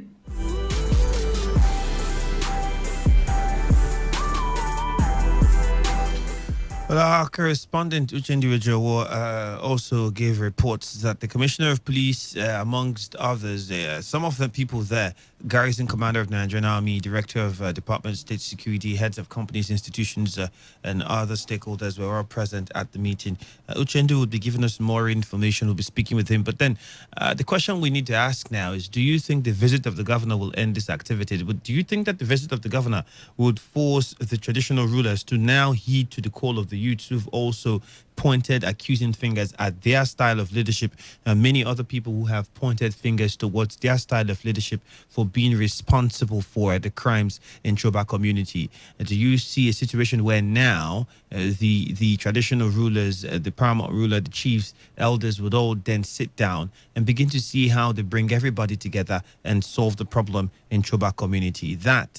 It's the major question we need to ask. Let's speak with Uchendu first and get to find out if there was more that was said that we are not hearing here on the show. Meanwhile, you can send in your text messages to 0701 933 9962.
correspondent Uchendu Ejowo with us over the phone. Uchendu, good evening. Good evening, Andrew. So quickly, would like you to talk with us. We are aware that the governor has visited Choba community and had a lot to say about insecurity. And most part of his conversation, we found out that he blamed mostly the traditional rulers, the elders, the paramount ruler, chiefs, the other stakeholders in the community. And this has also been the people who have been taking a larger share of the blame. Even the youths have been pointing fingers towards their direction. Did they make any comments after the governor might have left? Was there anything said by the traditional rulers in their defense? Andrew, let me inform you that, when this meeting was scheduled, the people expected from the caption they gave to the meeting that is a state meeting, as a town hall meeting. So they expected to air out their own opinion. But unfortunately, as soon as the governor arrived, he just climbed the podium just to give them what he has. And he never gave them any opportunity to speak or argue on anything. Governor just poured out his mind against the insecurity in Choba community. So none of the stakeholders there were able to, we are given the opportunity to speak at that meeting. So that made the people to doubt if he is actually a town hall meeting. They are saying a town hall meeting is a big thing that they have given opportunity to some persons to air out where the government have done well and where they have not done well, where the security agency have done well and where they have not done well. But the opportunity was not given to them. And the governor just told them tonight, and then gives the ultimatum to the paramount ruler to make peace in the community. I think the governor is suspected that there are some division in Choba community among stakeholders and some groups. So he now ordered the paramount ruler to make peace in that community. Within 7 days, he reminded the statement earlier at the community where insecurity is being perceived that such community will draw the commission of that stew. So, but he said he will not do that for now. That gave him 7 days to make peace with all the warring group in that place. Anybody you know that is not happy with what is happening in Juba, he should make peace and then that. But one important thing is that governor handed a warning against the the cultists and other criminal gang that operate within Juba, that they must allow peace to reign in Juba community. Well, just like the journalists, what they did was to accept what the governor has said, and then they expect that the youth who are Uchendu. the people that are Uchendu, thank you. Thank you very much for the details there. I think that's the much we can take from you on the show. Now, let's go straight to our phone lines and get your reactions when you heard what the governor said. Hello, good evening. Hello. Your name, please? Yeah, Tony from Eche. Okay, go ahead. Yeah, Andrew, well, as we had since yesterday that the governor will be visiting Choba for an interactive session with leaders and other people within Choba. Well, it has come and gone, and every reasonable man will pray that what is happening in Choba should come to an end. But I have worries over how the governor played out his own role as regards to what the gathering was used to know for. He said interactive session rather, and he came and he took to the podium, started saying a lot of things and left and gave his warning. Things are not done that way. There are things when it comes in times of this high level of insecurity, particularly here in Choba, there are things that are needed for him to know.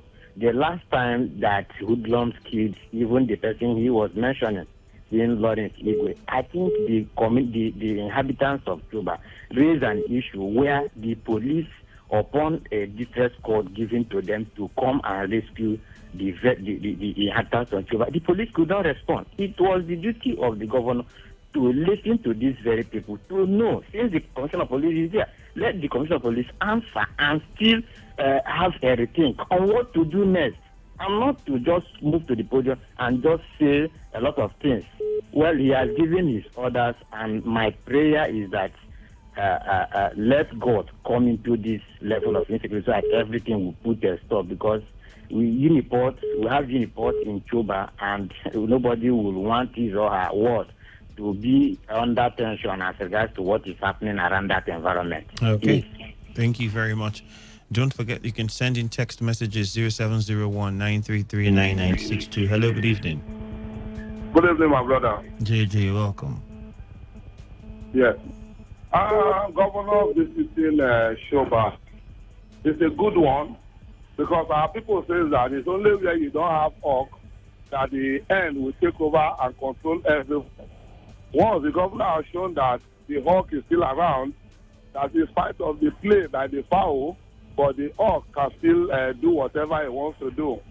But to me, as an individual, I thought he would have heard from them and know what the grievances and all those stuff. But again, maybe he is so furious that he has heard, and he is wondering that, is it this little problem that you have, based on his own investigation and based on the research he would have made, that this law cannot settle? That is why he heaped most of the blame on the paramount ruler. So for me, I think that is something that ordinarily the paramount ruler would have settled. He allowed it to have gone out of hand. That's why he issued the ultimatum that, look, I'm giving you 7 days. If you cannot settle this problem, then you will see the other side of me. So as far as I'm concerned, whatever the governor can do right now, I mean whatever he can do right now to bring peace to Shoba, you can also hear from his voice and his tone where he was lamenting that companies are running away, people are running away from Shoba. How does revenue come to the state? If companies are fleeing, people are fleeing, people that are doing 1 or 2 business, especially now that the government is saying that small-scale business will be keyed into the tax policy of the state. So as far as I'm concerned, he has made the good step. But for me, it shouldn't end there. I think there should also be interaction, or maybe a security summit in River State, so that they can have a roadmap to bring it into River State for economic prosperity.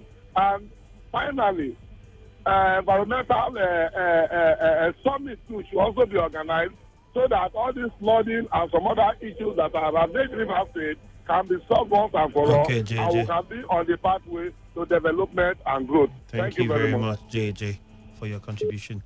Hello, Today 95.1 FM. Good evening. Yeah, this is Pastor George from Mumbai, Calabala. Go ahead. Yes, my brother.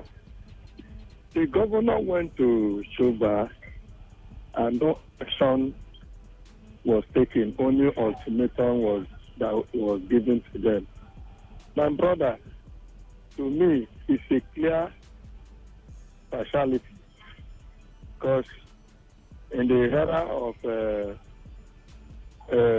Ogoni, it was last time, immediately took action without any committing the traditional ruler or the panel ruler to a panel of inquiry or whatsoever to actually know what really happened. He swung into action and immediately found that paramount ruler. Up to today, we have not heard the outcome of that matter. But because this involves his own tribe, and you can see the tribalistic. No, I think if you begin to say that, then we would not accommodate that, because nothing of such was said. So I wouldn't appreciate you bending the conversation to that direction. Thank you.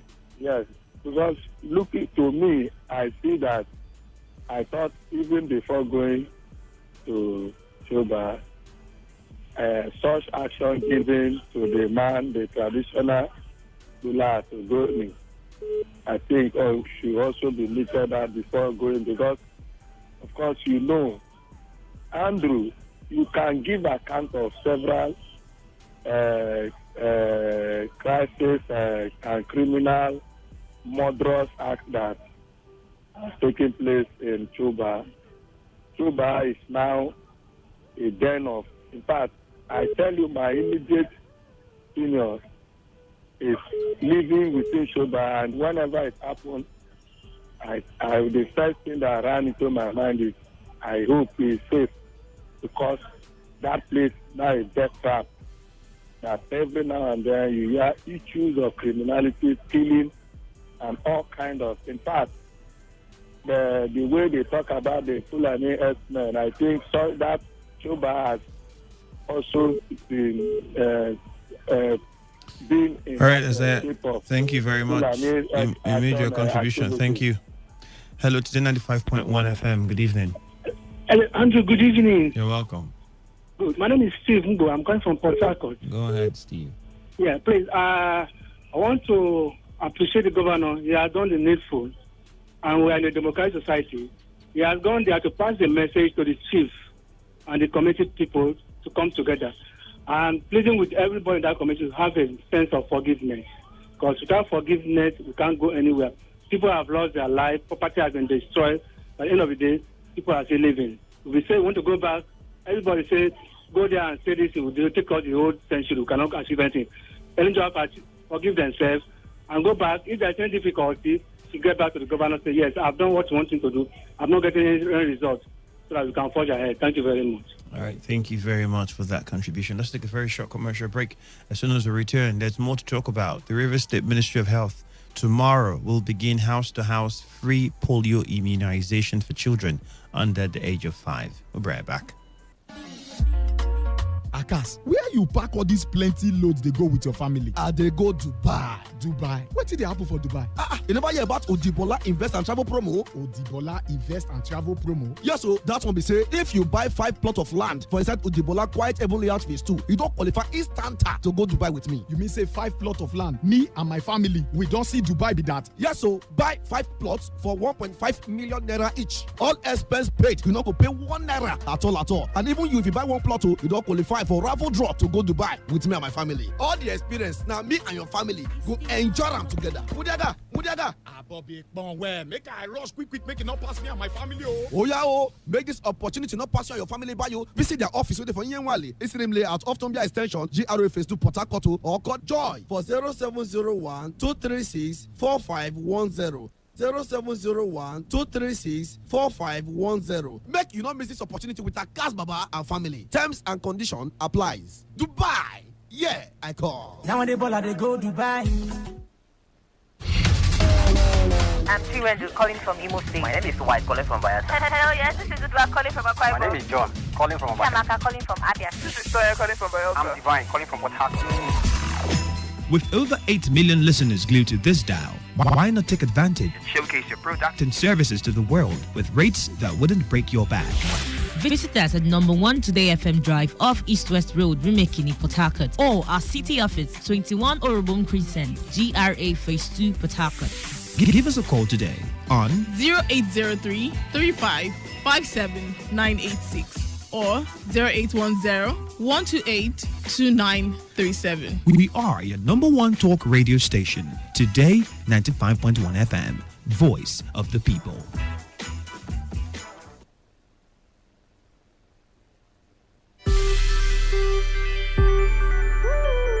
Welcome back. Still your premium talk radio station, Today 95.1 FM, and this is the platform on the radio. I was telling us before that break that the state immunization officer Orang Joseph was addressing newsmen at the Primary Healthcare Board in Port Harcourt and said that the immunization exercise will be conducted across 23 local government areas of Rivers State, and that special logistics have been made available to reach children in remote areas under the age of 5 for a house-to-house free polio immunization. It begins tomorrow, courtesy the Rivers State Ministry of Health. Joseph also urged parents to ensure that their children are vaccinated, adding that 1,693 health workers are expected to visit the entire household in the state.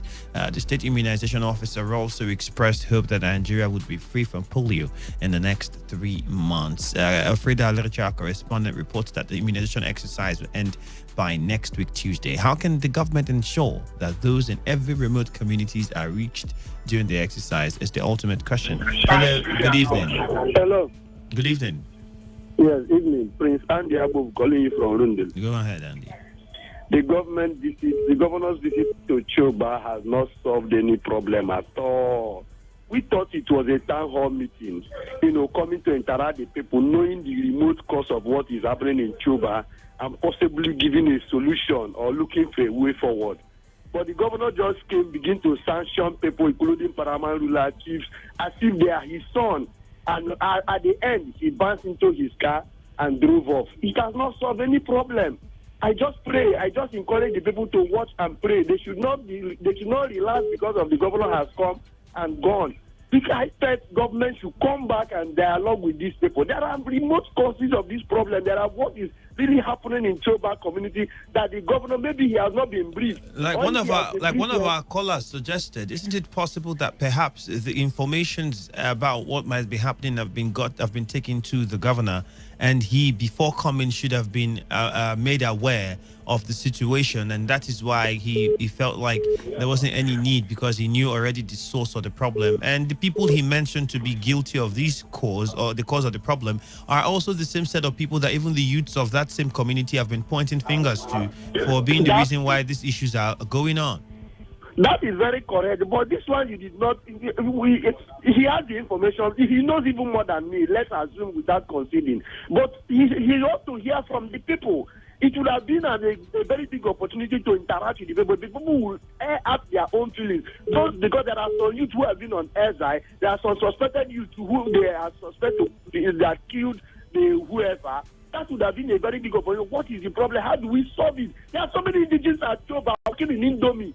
Their salary was supposed to be 60,000, but they are paid 30,000. There are so many indigenous who are doing casual work in Choba. There are so many who have gone for redundancy. These are the problems that have generated or took us to the point where we are. These are the problems that we need to solve. Chief, are you the person in charge of this thing? Because so many CLOs, so many youth... Isn't all of these problems the reason why we have what we have in Choba assuming? And isn't it why the person you should put under pressure is the paramount ruler to ensure that they fix all of these things?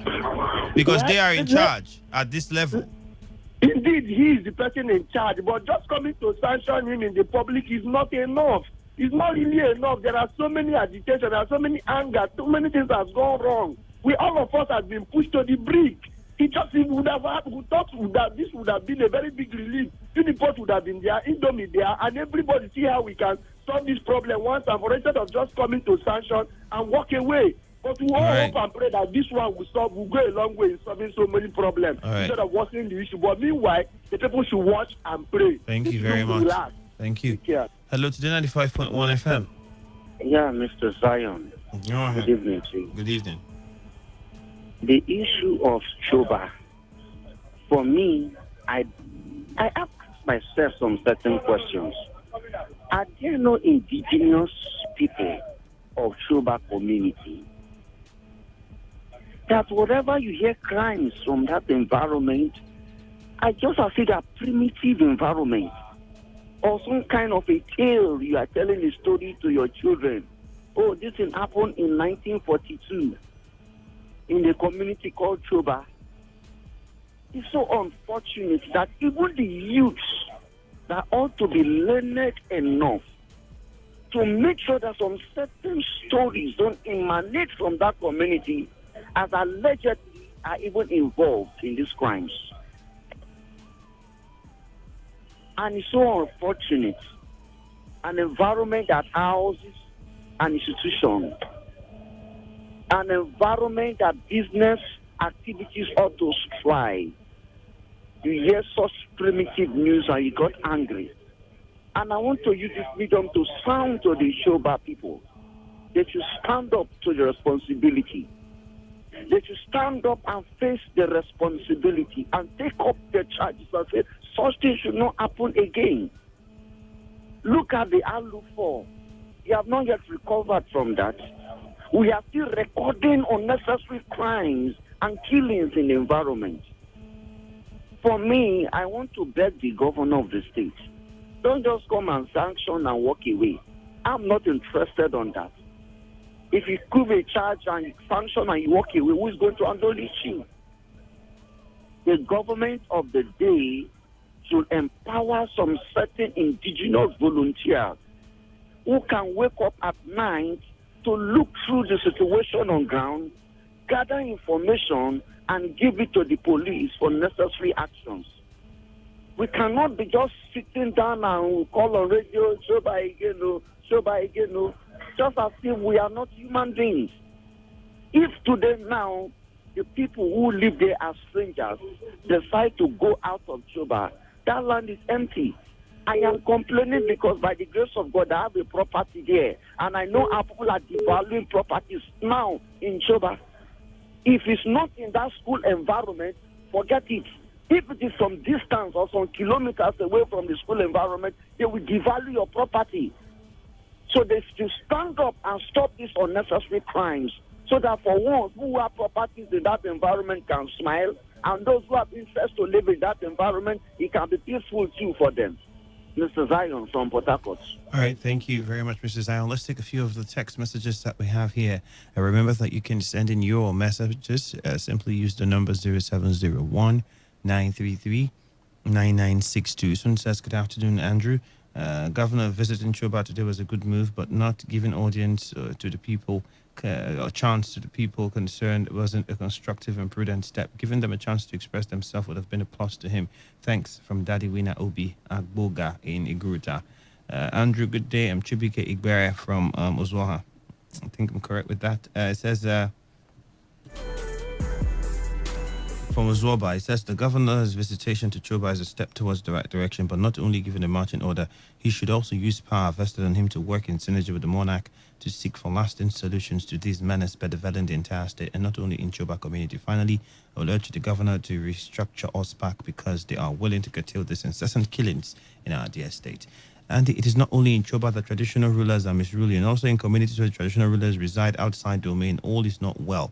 Such traditional rulers ought to be directed to go back to their domain or vacate their thrones. Uchebeke from Ekbaya land sent in that one. If you want to call us, 08170000951 or 08109510951 are the numbers you can call to be a part of the conversation. Good evening, presenter. The visit to the community by the governor will help to reduce the intensity of the killings and will also serve as a caveat to the weak paramount rulers. Hello to 95.1 FM. All right, that was from Obumneke Sunday from Omuma. And then this one says the warning issued by the governor cannot hold any water. Hello to 95.1 FM. Good evening. Good evening. You're welcome. My name is Gloss. I was calling from Port Harcourt. Okay. Yeah, what happened at the Choba College? That's the welcome development for the government to visit that. Are you still? Yeah, we can hear you. Okay. So it's quite unfortunate that the town hall meeting does not go properly. But that sanction to the governor, to the primary ruler, is questioned. I hope that the primary ruler should call the people together and make sure that he reconcile everybody together so that there will be in that community. Thanks. All right, thank you very much. Hello to the 95.1 FM. Oh, lost that call.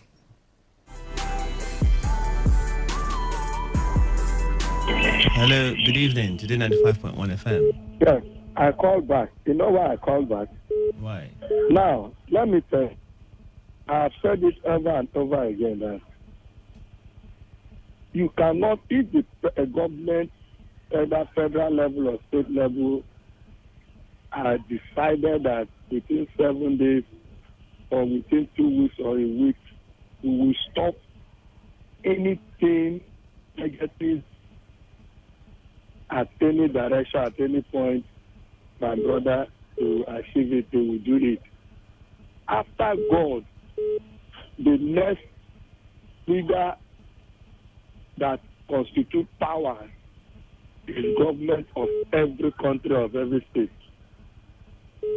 I am telling you.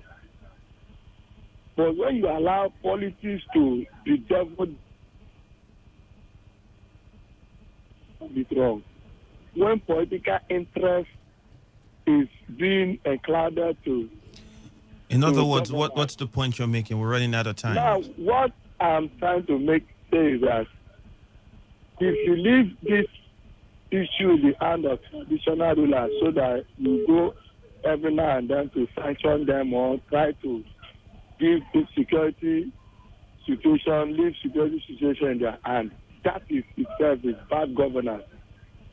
Take the needful steps. The needful step is what you take. Deploy security personnel to strategic location in that area and then tell them what to do. Isn't that the job of the police? I don't think the governor can tell the police how to do their job. There is a commissioner of police that can instruct and decide to deploy his men in the manner in which he knows can handle the situation. Yeah, but he has security meetings with them where suggestion comes from his own side and their own side. Where the wrong man, what is the essence of that security meeting they have every month? Is it not to provide security strategy in the state? So you tell them at the flashpoint area, the hotspot area. And then between the governor and the police, we should have privileged information on as regards to which area is most hit by insecurity. Yeah, it is now. You remember? Ask the question. You haven't answered the question first. Between the governor and the police, we should be able to identify the security flashpoints, the flashpoints that we have, or areas where we have prevalent insecurity. Between the police and the governor, we should be able to have first-hand information on that. It is the governor. The governor should. All right then. Thank you. Yes. Thank you very much. Yes. Still your premium talk radio station, Today 95.1 FM. This message here says the warning issued by the governor cannot hold any water because things have gone out of hand. The only condition to remedy the situation is to launch unprecedented attack on these boys. It is there and then their sponsors can be fished out. Otherwise, what we are witnessing now is going to be a tip of the iceberg. Eleonu Indidi. And Mr. Nicholas, the people of Choba are experiencing the law of karma for what they did to those 3 young men they burnt alive some years ago. Did that happen in Choba or in Alu? I thought Wike was to solve the problem. He rather went to add to the problem instead of solving it. Pat is your name. Okay, I think you have to explain to us how his visit increased the problem. But you didn't do that. Well, we have less than 4 minutes on the show. Let's get your thoughts. See if we can take at least 2 more calls and then we call it a wrap. Hello, good evening. Your name, please? My name is Clinton. I'm calling from Ogumai. All right, Clinton, go ahead. The issue of the government of the city it is not making sense because, one, let him start for that road. That road, I don't know whether he go with he go with my road or not. Let him start for that because that road has taken at least three lives. And for him to go and make those things, it's not worthwhile because we have seen those things, we have seen those threats, we have seen, so he didn't roll water. So let him do more. Let him take action. It's not to talk. Thank you so much. Thank you very much for your contribution there.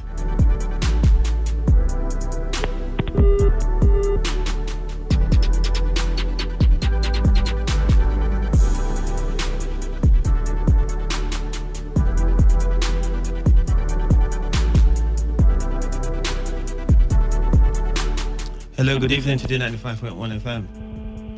Andrew. Lawson. Yes, town hall meeting. I think that was the announcement I heard from your radio before the meeting commenced. Was town hall meeting. A town hall meeting, I know, it's a dialogue. It's not a monologue thing. I don't know. The governor should have given the other people some chance to also say 1 or 2 things now. I don't know. That town hall meeting is dialogue. Now they come together, discuss, interact, and then get to solution. Is that not what it is? I don't know. What's your own idea of town hall meeting? Andrew, answer Lawson, the question. we're listening to you. Go ahead. But I answer. But no, I am happy that at least the governor went there. His presence from his body language. You know, the River State governor, the way he talks, I like it. I only wish, actually, if we can just back it up with some kind, because the traditional ruler alone, let's be frank, because from the whole thing they said, I don't even know what he wants the traditional ruler to do. Actually, they need some kind of support some kind of, quite frankly, I don't understand. He alone cannot. Shoba is a very large place with different people. So I was hoping that they will also talk, state one or two issues, state their problems.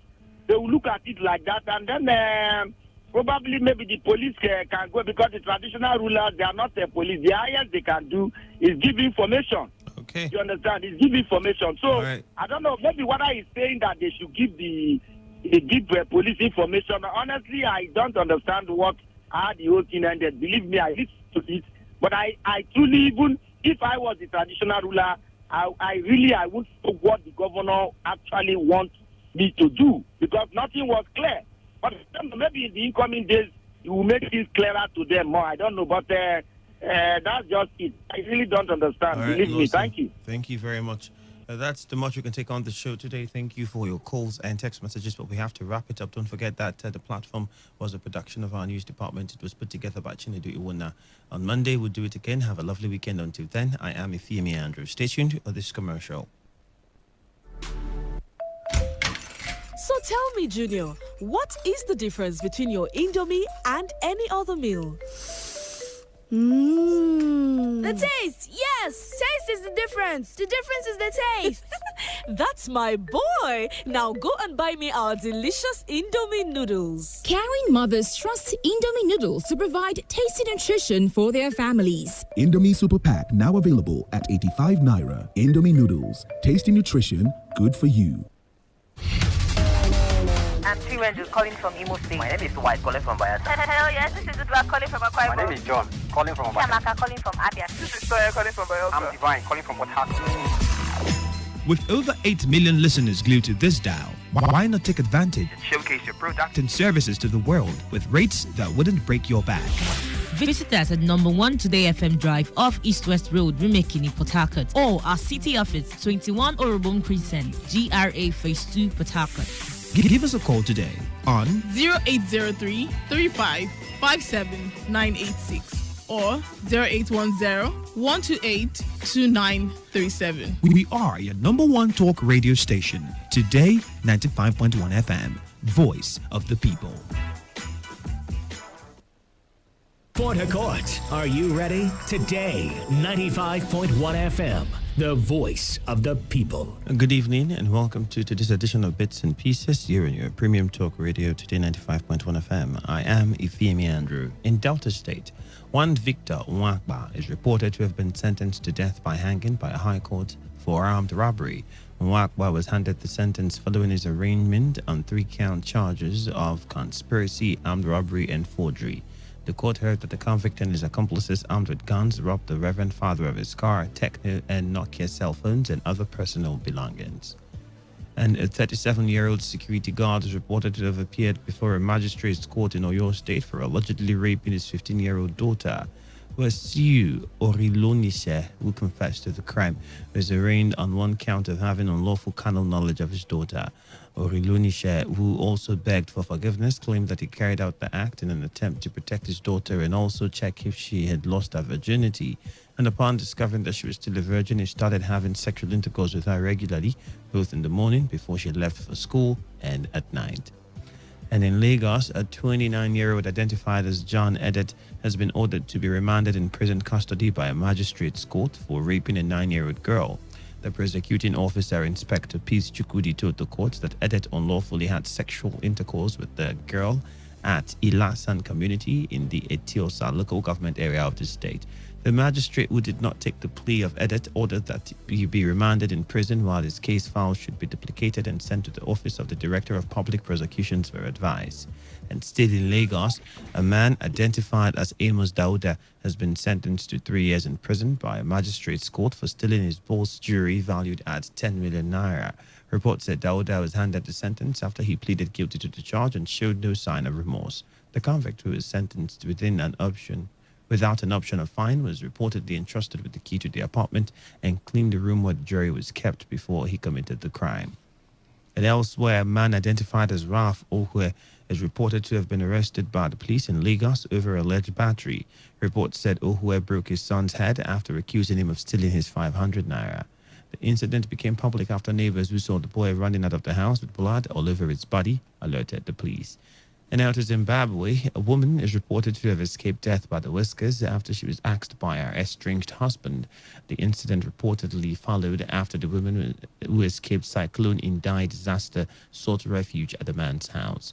Reports say Pilato Mandimandi assaulted his ex-wife, Patience Tiangani, when she sought refuge at his home after her house was